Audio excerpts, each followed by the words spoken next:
It was such an important lesson to learn that here were the best traders in the world. And in their personal account, they traded nothing. And what made them the best traders was that they were trading other people's money.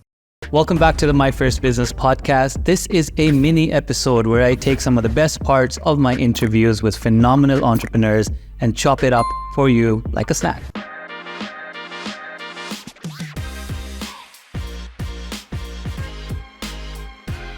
I've always wanted to be an entrepreneur. I grew up in an entrepreneurial family. My dad was the proverbial $100 in his back pocket, left everything he had, and started from scratch.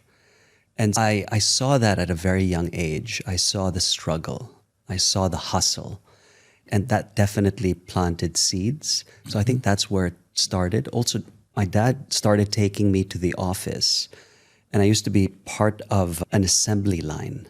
So he brought the PC to the Philippines in the early 80s. And so he would bring parts in from Hong Kong back then.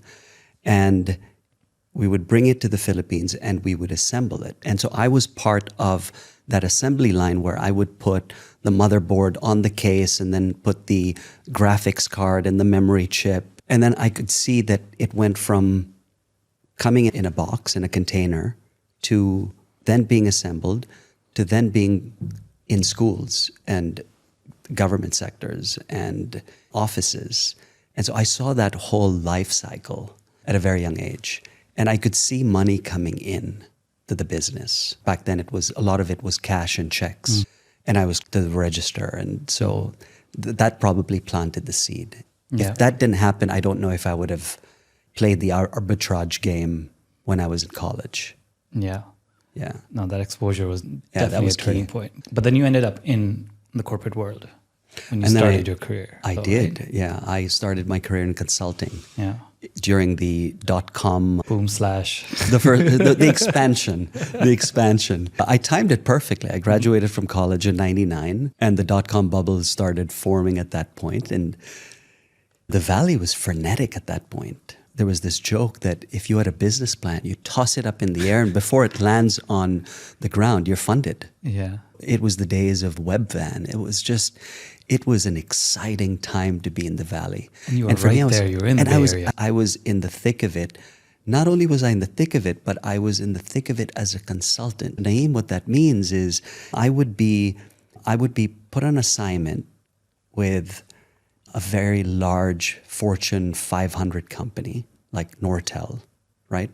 And then within 6 months, I'll be on a table like this with a couple of founders, and I would be brought in to take their vision and implement the infrastructure to enable that vision. So I saw the full spectrum from Fortune 500 to small startups and everything in between, and got firsthand front row seats to the innovator's dilemma. Why is it that big companies are not able to innovate?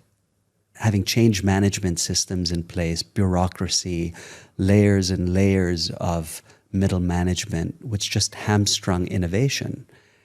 And at the same time, I would see why and how small startups were able to innovate at such a rapid rate. And to see that within the first few years of my journey was formative.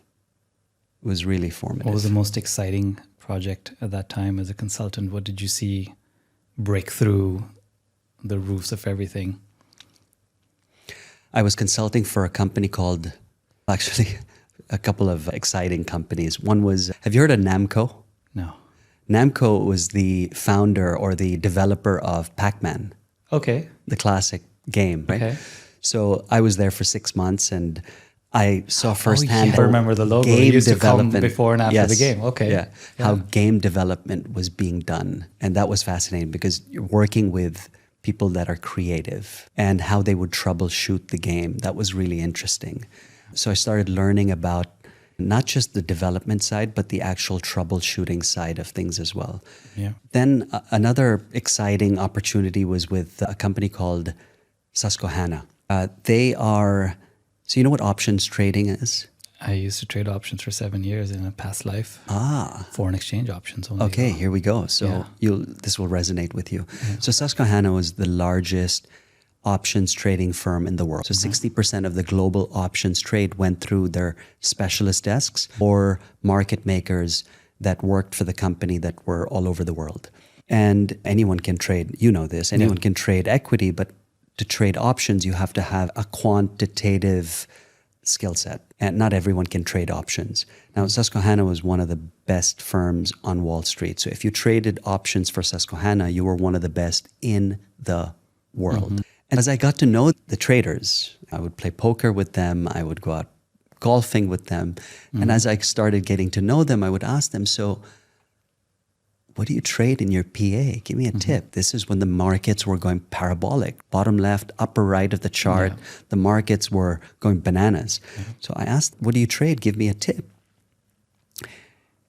It was such an important lesson to learn that here were the best traders in the world. And in their personal account, they traded nothing. And what made them the best traders was that they were trading other people's money. As soon as they started trading their own funds, their own capital, emotions started seeping in. And all of a sudden, they're looking at it from a very different perspective, and they're no longer the best in the world. I'm going to start naming a few things just for fun's sake. So Latitude Systems, Embee Group, My Building SaaS, Retail Shoe Business, Zenbox, NYCREC, OTC Crypto Trading, Inner Game Consulting. Fair to say that you're a serial entrepreneur. I wanted to ask you, when you work on multiple businesses, do you work on a few at any given time? Do you work one at a time to build it up, to hand it over? Like, how are you? And the reason I'm asking is I visualize myself in the future as being a serial entrepreneur, in the sense that like my visual consists of a holding company that I've created, and then there's charts going into different ventures, and then my real estate holdings and this and that. And it's all up on my vision board, and I look at it every once in a while. I'm like, oh, this is that. This one I'll be very active in. This one 10%. This one I'm sleeping partner. How have you split time over the years of you being an entrepreneur into the different businesses? When do you decide to walk away from something, give it to someone else? And I'll ask follow-up questions about your roles in these businesses too. But yeah, how do you manage time between multiple businesses? I can barely keep up with one now. That's a big challenge. It's a big challenge, and you have to be very clear on how you're going to divide your time. I've had to be very clear on how I'm going to divide my time. I haven't found a science behind it, because inevitably as a serial entrepreneur, what do? We solve problems, right? We put out fires. So in the businesses that you mentioned, a lot of them were early stage businesses that needed my presence at the operational level. I did not have a team that could handle all the firefighting. Ultimately, with one business in particular, for example, actually multiple businesses, we were always bumping into regulation. And regulation was something that only I could handle. And when it came to regulation, that was a big fire. It was a problem that needed to be solved. And so if I'm working on something here and something breaks out here, I'm in reactive mode. It's like a dam that's breaking. You Exactly. Absolutely. It's like a switch. Like there's a problem here now. I need to move. You're literally switching in real time. And if you don't, then the consequences have a direct impact on the business. To answer your question, ideally what I would have liked to do, and I got to a point where I was starting to do that, where I would divide my days into different businesses. So on Monday and Tuesday, it would be Zenbox. On Wednesday, it would be NYCREC. On Thursday, it would be this business. On Friday, I would focus on just thinking. So ideally, that would be the approach, but in reality, that was never the case. All right, that's all, folks. I hope you enjoyed that teaser. I think you will love the full episode. I'll leave the links in the description below, or you can head on over to my website. It's nparvez.com. Before you head off, I have just one more question to ask you. Why haven't you subscribed yet?